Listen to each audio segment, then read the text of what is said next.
Finally আমি আবার আজকে থেকে ডায়েট স্টার্ট করছি, যেহেতু আপনারা অনেক কনফিউজড হয়ে যাইতেছেন কি খাবেন না খাবেন সবকিছুই থাকতেছে আজকের ভিডিওতে। তারপর আমার এখন বডি কন্ডিশন কেমন আছে সবকিছুই আজকে দেখাবো। আসসালামু আলাইকুম এভরিওয়ান, কি অবস্থা সবার? আশা করি সবাই ভালো আছেন। আজকে আমি ঘুম থেকে উঠছি 9টা বাজে। ঘুম থেকে উঠেই দেখি গলাটা একটু ব্যথা করতেছে। রাত্রেবেলা গোসল করার কারণে হয়তো বা ঠান্ডা লেগে গেছে, ভয়েসটা একটু পচা আসতে পারে, সবাই একটু ম্যানেজ করে নিয়েন। অলরেডি কাশিও আসতেছে আমার।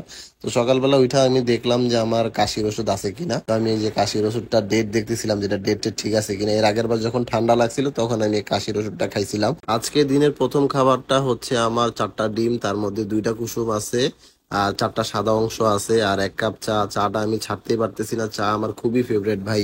আর এখানে আছে 2টা রুটি। আমি চেষ্টা করতেছি ডায়েট এমন নিব যেটা সবাই এফোর্ড করতে পারে। আমি চাইলে এখানে ওটসও খাইতে পারতাম, কিন্তু আমি এখন ওটস খাবো না, যেহেতু আমি একটু গেইনিং করব। সো আমার এখন ওটসের দরকার নাই। যখন আমি একদম ফুললি কাটিং এ নামবো তখন আবার ওটসের দরকার আছে। সো যখন আমি কাটিং করব সো তখন দেখাই দিব যে কিভাবে আপনারা ওটসটা ব্যবহার করবেন বা কতটুকু পরিমাণের খাবেন। যদি আপনারা চান যে ওটস খাবেন বা এফোর্ড করতে পারতেছেন তাহলে আপনারা ওটস খাইতে পারেন। 50 গ্রাম করে ওটস খাইলেও এনাফ। আমি চাইতেছি যারা আমরা স্টুডেন্ট আছি বা যারা কম খরচে একটু মোটা হইতে চাইতেছি তাদের যাতে একটু হেল্প হয়, আমি খুব বেশি এক্সপেন্সিভ খাবার দেখাবো না। তারপরও যে খাবারগুলো না খাইলেই নয় ওগুলো আমি দেখাবো। খাওয়া শেষ করার পর এখন আমি চাটা খাইতেছি। চাটাও আমি আস্তে আস্তে অফ করে দিব। খাবার আমি একবারেই সব অফ করতে পারবো না, আস্তে আস্তে সবকিছুই বাদ দিতে হবে।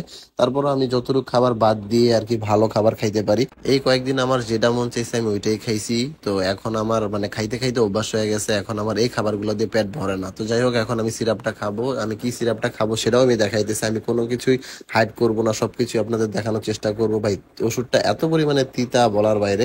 তারপরও আমি যে 2 চামচ খায়া নিছি যাতে কাশিটা আমার না আসে। কাশির জন্য গলা অনেক ব্যথা করতেছে।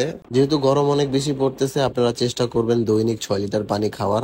আজকে যেহেতু শুক্রবার ছিল তাই আমি বের হয়ে গেছি নামাজ পড়ার জন্য। বাইরে এত পরিমাণের গরম বলার বাইরে, রোদের জন্য আমি ঠিকমতো তাকাইতেও পারতেছি না। বাসায় গিয়ে আবার পানি খাইতে হবে। নামাজ পড়ে এসে আমি খাইতে বসছি। এখানে আমি 100 গ্রাম রাইস, অল্প একটু সবজি, তারপর কিছু মাছ নিছি। মাছ আর একটু দরকার ছিল যেহেতু আজকে মাছ নাই। প্রোটিন সোর্স হিসাবে আমি তেলাপিয়া মাছটা খাইতেছি, আপনারা চাইলে রুই মাছও খাইতে পারেন। দুপুরের খাবারটা শেষ করে আমি একটু বাইরে গেছিলাম। বাইরে প্রচন্ড গরম, আমার প্রচুর পানির তৃষ্ণা লাগতেছিল। অন্য সময় হইলে আমি কিন্তু একটা কোল্ড ড্রিঙ্কস খাই ফেলাইতাম, কিন্তু এখন যেহেতু আমি ডায়েটে আছি আমি চেষ্টা করব যে যত ভালো খাবার খাওয়া যায়। এখন কোল্ড ড্রিঙ্কস তো খাওয়া যাবে না, তাই আমি একটা পানির বোতল কিনছি। অলমোস্ট পানি খেয়ে শেষ করে ফেলছি, এবং আপনারাও কিন্তু কোল্ড ড্রিঙ্কস না খেয়ে এখন থেকে পানি খাওয়ার অভ্যাস করেন। ঘোরাফেরা শেষ করে আমি এই যে জিমে চলে আসছি। আমি আগে আমার বডি কন্ডিশনটা দেখাই, এখন আমার বডি কন্ডিশনটা কেমন আছে দেখেন। বডিতে প্রচুর ফ্যাট ধরে গেছে, বডি কন্ডিশন এখন খুবই বাজে। মাসেল অনেক লস হয়ে গেছে, ফ্যাট অনেক বেড়ে গেছে। আমি চেষ্টা করব মাসেল গেইন এবং ফ্যাট লস দুইটা একসাথে করার। সেই জন্য আমাকে কার্ডিও করতে হবে। আমি কতক্ষণ কার্ডিও করি না করি সবকিছুই আপনারা আমার ভিডিওর মাধ্যমে জানতে পারবেন।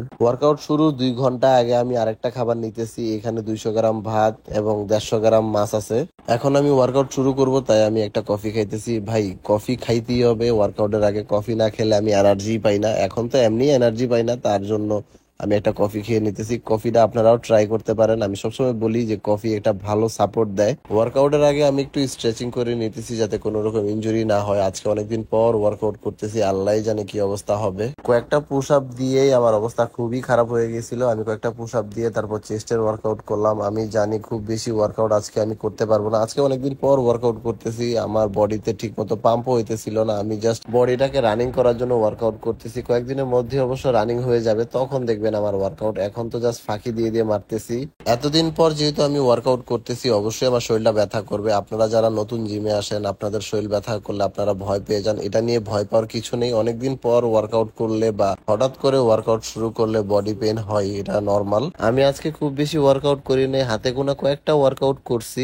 এখন দেখা যাক কালকে আমার বডি পেন করে কিনা। যদি আমার কালকে বডি পেন না করে তাহলে আরো বেশি ওয়ার্কআউট করব। কালকে আমার বডি পেন করবে কিনা, কালকে আমি ওয়ার্কআউট করতে পারবো কিনা, এগুলো জানতে হলে আমার রেগুলার ভিডিওগুলো দেখতে হবে এবং বেশি বেশি করে শেয়ার করে দিতে হবে। আজকের মতো আমার ওয়ার্কআউট শেষ। আমি এখানে ভিটামিন সি খাইতেছি, এটাকে কেভিক্সি বলে, আপনারাও চাইলে খাইতে পারেন। এটা হচ্ছে আজকের শেষ খাবার। এইখানে 3টা ডিম আছে কুসুম ছাড়া, তারপর 20 গ্রাম বাদাম আছে, একটা শসা আছে। যদিও খাবারটা খাইতে ভালো লাগতেছে না, তারপরও কিছু করার নাই, খাইতে হবে। তো গাইস এই ছিল আমার আজকের ভিডিও। দেখা হচ্ছে পরবর্তী ভিডিওতে। টাটা।